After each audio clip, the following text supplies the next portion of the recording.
साल भी मंगल का, डेट ऑफ बर्थ भी मंगल की।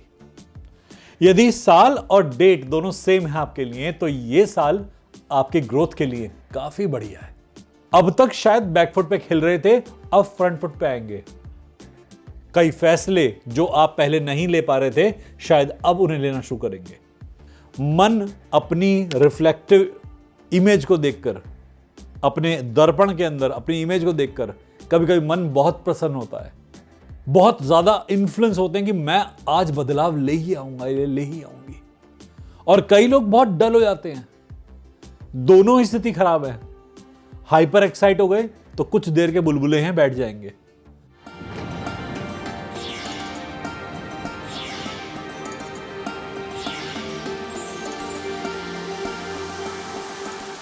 नंबर 9, मंगल। साल भी मंगल का, डेट ऑफ बर्थ भी मंगल की। यदि साल और डेट दोनों सेम है आपके लिए तो यह साल आपके ग्रोथ के लिए काफी बढ़िया है। आपकी स्पीड काफी बढ़िया रहेगी, आपकी ऊर्जा काफी बढ़िया रहेगी, नवीनता के लिए काफी काम करेंगे। इस साल ऐसा होगा कि आप चीजों के लिए ऊर्जा से ओतप्रोत होंगे, बहुत कंपैशनेट होंगे, आगे बढ़कर फैसले लेंगे। अब तक शायद बैकफुट पे खेल रहे थे, अब फ्रंट फुट पे आएंगे। कई फैसले जो आप पहले नहीं ले पा रहे थे शायद अब उन्हें लेना शुरू करेंगे। कुछ ऐसे फैसले जो कि पहले बहुत कठिन थे अब वो बहुत सरल लगेंगे आपको। पर अपनी ऊर्जा को रेगुलेट कीजिएगा, अपनी ब्रीदिंग से, अपने श्वास से और अपने जल से अपने आप को सीमित रखिएगा, नियमित रखिएगा। कहीं ज्यादा उद्वेग में ना आ जाएं, कहीं कुछ ज्यादा एंग्जाइटी में ना आ जाएं। 9 नंबर का साल है और 9 नंबर का ही अंक है। ऐसा लगेगा कोई आपको आईना दिखा रहा है, आप आईना देख रहे हैं, आपकी रियलिटी आपके सामने आएगी। अब जब किसी इंसान की रियलिटी उसके सामने आती है तो दो काम होते हैं, या तो उसे पसंद आती है या नहीं आती।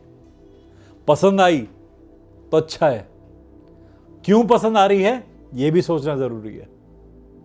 मन अपनी रिफ्लेक्टिव इमेज को देखकर, अपने दर्पण के अंदर अपनी इमेज को देखकर कभी कभी मन बहुत प्रसन्न होता है, क्योंकि आप अपने आप को देखकर तो पसंद होते ही हैं, बट इससे कई बार ईगो सेटिस्फैक्शन भी होता है इंसान का, रियलिटी चेक नहीं होता। अगर इमेज पसंद नहीं आई तो आपका रियलिटी चेक की बजाय क्रिटिसिज्म हो रहा है, आपने अपने को क्रिटिसाइज कर लिया, तो इन सब इमोशन से इंसान और भटक जाता है। अपने इस भटकान पर नियंत्रण पाना है कि चाहे इमेज अच्छी हो चाहे इमेज बुरी हो, आपको अब क्या करना है, क्योंकि रिफ्लेक्शन जो है ये आपकी अब की रियलिटी हो सकता है, बट आने वाले वक्त की रियलिटी नहीं है। वक्त चेंज हो सकता है। अपने आईने को ढंग से देखें, अपना परिप्रेक्ष्य ढंग से देखें, अपना एनालिसिस ढंग से करें। एनालिसिस करना बहुत जरूरी है, बट एनालिसिस के बाद का स्टेप क्या होता है। कोई लोग, मैंने देखा है कई बार, एनालिसिस लेके बहुत ज्यादा हाइपर एक्साइट हो जाते हैं, बहुत ज्यादा इन्फ्लुएंस होते हैं कि मैं आज बदलाव ले ही आऊंगा, ले ही आऊंगी। और कई लोग बहुत डल हो जाते हैं। दोनों ही स्थिति खराब है। हाइपर एक्साइट हो गए तो कुछ देर के बुलबुले हैं, बैठ जाएंगे। जैसे बोतल में फिज आता है, झाग आता है और वो झाग बैठ जाता है, ऐसे ही इमोशंस हैं, बैठ जाते हैं। और कई लोगों में अपना एनालिसिस सुन के एक थकान हो जाती है कि हम तो बहुत गिर गए, हम दब गए। ये भी सही नहीं है। आकलन सुनने के बाद सहने की क्षमता भी होनी चाहिए, और उस क्षमता में इतनी गुंजाइश होनी चाहिए कि आप आगे बढ़कर अपने एनालिसिस पर सही काम कर सकें। उससे भागे नहीं, उससे डरे नहीं। 9 नंबर के लिए नया काम जरूरी है, काम में बदलाव जरूरी है। नए काम ना आए तो अपनी हरकतों में बदलाव करें, अपने एक्शन में बदलाव करें। नवीनता से काम शुरुआत करेंगे तो ऐसा ही लगेगा कि करा हुआ काम ही आज नया महसूस हो रहा है। जो काम कर रहे थे, कई सालों से कर रहे थे, आज उस काम को करने के नियम समझ में आएंगे कि काम होता कैसे है सही मायने में। अंडरस्टैंडिंग बढ़ेगी, मन के भाव शांत होंगे। तो आपको अपने में बदलाव लाना है। अपने पास में कुछ ऐसी चीजें रखनी है जो आपको मोटिवेट करें, जो आपको पुश करें, डिप्रेस ना करें।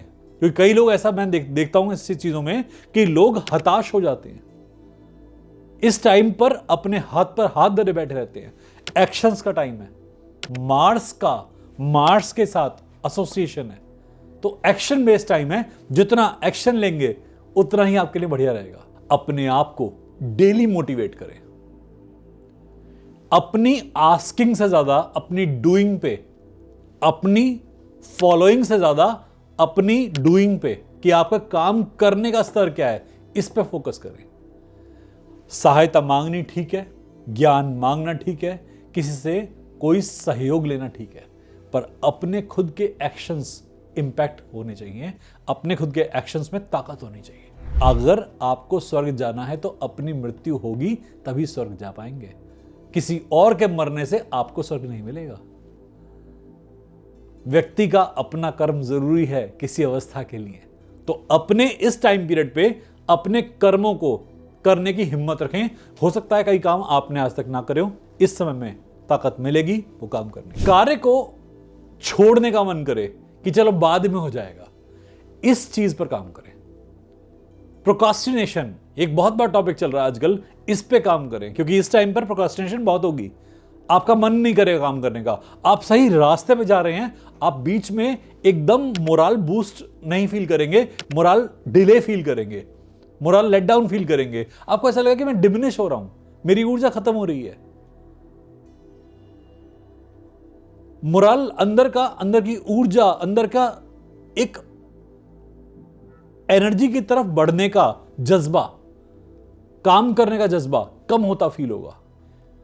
अगर आप हीलर हैं तो ये ज्यादा फील होगा आपको, क्योंकि इस साल कार्मिक क्लियरेंस हो सकते हैं आपके हीलर के तौर पे। और जब कभी भी ऐसा कोई टेस्टिंग का समय आता है, कार्मिक क्लियरेंस का समय आता है, तो कर्म आपको रोकने का प्रयास करता है कि तुम इस तरफ मत आओ, कार्मिक क्लियरेंस मत करो, दुनिया में ध्यान लगाए रखो, इस माया में खोए रहो।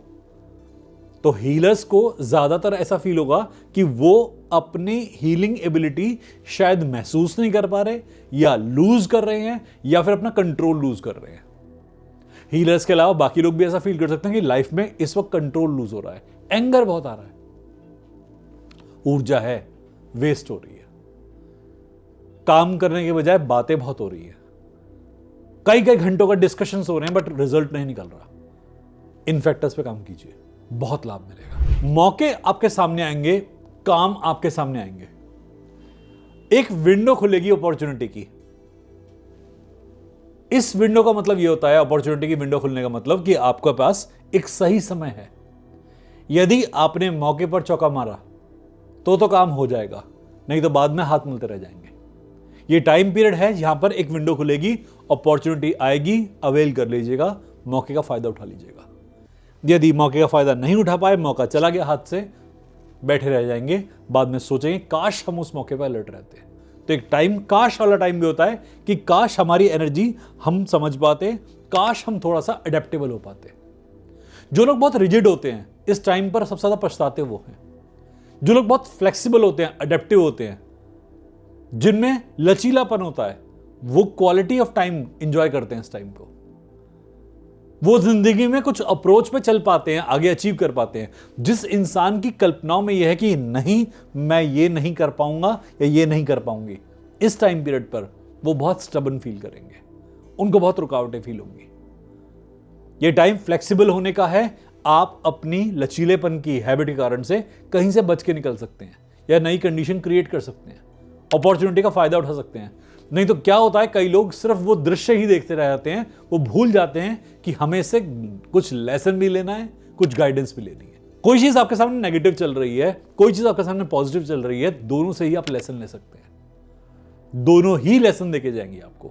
तो 9 नंबर अगर आपका है और 9 नंबर का साल है, तो लेसन्स की फ्रीक्वेंसी बहुत फास्ट होगी। आपको अपनी इंटेलिजेंस हाई रखनी पड़ेगी इस टाइम का पूरा वेल करने के लिए। अपनी एनर्जी को बूस्ट कैसे करें, अपने आप को मोटिवेट कैसे करें, अपने काम पर लगातार कैसे बने रहे।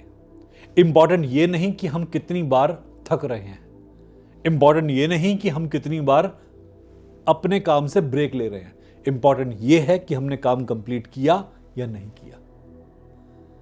जो टास्क लें उसको कंप्लीशन की तरफ लेके जाएं, जो भी काम लें उसे कंप्लीशन की तरफ लेके जाएं। अपने मन में कभी भी ऐसा ना लाएं कि आपने जो कर्म करा है कोई बात नहीं, कल देख लेंगे, कल आ जाएगा। ये कल कभी नहीं आता। अपने मन को लगाम लगाकर अपने कर्म को सबसे ऊपर प्रायोरिटाइज करना है। इस समय पे खाना पूर्ति के लिए कार्य ना करें, वाकई में कार्य करें। यह समय आपके अंदर परिवर्तन लेके आएगा। आपकी पूर्णता का मार्क है कि 9 नंबर में 9 नंबर आ चुका है। आपका सर्कल कंप्लीट हो सकता है, एक अंडरस्टैंडिंग का लेवल बढ़ सकता है, आपकी मैच्योरिटी बहुत बढ़ेगी। आपके अंदर फिजिकल बॉडी में, आपकी इमोशनल बॉडी में, स्पिरिचुअल बॉडी में परिवर्तन आएगा। हर लेवल पे परिवर्तन आएगा। परिवर्तन को यूज करने के लिए अपने माइंड को बहुत बैलेंस रखना पड़ता है। लोग परिवर्तन को तो महसूस करना चाहते हैं बट परिवर्तन नहीं लाना चाहते। जो चल रहा है इसी में लाएं, जो चेंज लाना है इसी में ले आए, रिजल्टेंट यहीं लेके आए। ऐसे कंक्लूड नहीं होता। समय बदलाव का है, अपने अंदर बदलाव लाएं। इस समय क्रोध को आगे ना लाएं।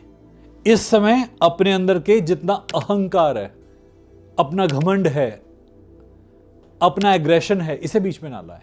ऐसा हो सकता है बहस करने का मन करे, सामने वाले की कोई बात अच्छी ना लगे, आपके पास उससे बेहतर तर्क हो, बट इस समय को ध्यान में, अध्यात्म में चुप रहकर बिताएं। आपको बहुत बेनिफिट मिलेगा। उम्मीद करते हैं ये इंफॉर्मेशन आपके काम आएगी। इससे आप काफी कुछ फल ले पाएंगे। धन्यवाद। हर हर महादेव।